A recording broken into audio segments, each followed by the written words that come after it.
સુરત શહેરની નવી civil hospital ફરી એકવાર રેસિડેન્ટ તબીબોની હડતાલના કારણે આરોગ્ય સેવાઓ પર અસર પડી છે. આ ઘટનાનું મૂળ કારણ ટ્રોમા સેન્ટરમાં ફરજ બજાવતા સર્જરી વિભાગના તબીબો સાથે થયેલું ગેરવર્તન છે. માહિતી અનુસાર ગઈકાલે રાત્રે એક નશામાં ધૂત દર્દીને સારવાર અર્થે હોસ્પિટલ લાવવામાં આવ્યો હતો. જ્યારે તબીબો દ્વારા તેની સારવારની કાર્યવાહી શરૂ કરી દેવામાં આવી ત્યારે આ દર્દીએ ફરજ પરના તબીબો સાથે અસભ્ય વર્તન કર્યું અને ઝઘડો કર્યો. દર્દીના નશાની હાલત અને ઉગ્ર વર્તનને કારણે ટ્રોમા સેન્ટરમાં થોડા સમય માટે ગેરવ્યવસ્થા સર્જાઈ. આ સમગ્ર મામલો સામે આવ્યા બાદ સિવિલ હોસ્પિટલના રેસિડેન્ટ તબીબોમાં ભારે રોષ જોવા મળ્યો હતો. તબીબોએ સ્પષ્ટપણે જણાવ્યું કે દર્દીઓની સેવા કરવા છતાં જો તેમને હોસ્પિટલના પરિસરમાં પણ સુરક્ષા ન મળતી હોય તો તેઓ કેવી રીતે શાંતિથી ફરજ બજાવી શકે. આ ગેરવર્તનને પગલે સર્જરી વિભાગના તબીબોએ તાત્કાલિક ધોરણે હડતાલ પર ઉતરવાનો નિર્ણય કર્યો અને અન્ય વિભાગના રેસિડેન્ટ તબીબોએ પણ તેમને ટેકો આપતા આ હડતાલનો વ્યાપ વધ્યો હતો.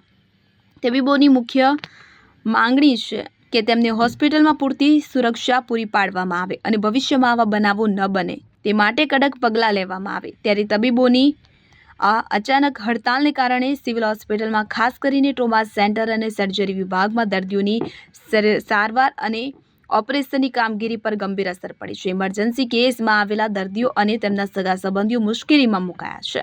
સિવિલ હોસ્પિટલો વહીવટીતંત્ર તાત્કાલિક હડતાલનો અંત લાવવા માટે તબીબો સાથે વાટાઘાટો શરૂ કરી રહ્યું છે. તબીબોની સુરક્ષાની માંગ યોગ્ય હોવા છતાં હડતાલને કારણે ગરીબ અને જરૂરિયાતમંદ દર્દીઓને પડતી હાલાકીને ધ્યાનમાં રાખીને વહેલી તકે કોઈ ઉકેલ આવે તે જરૂરી છે.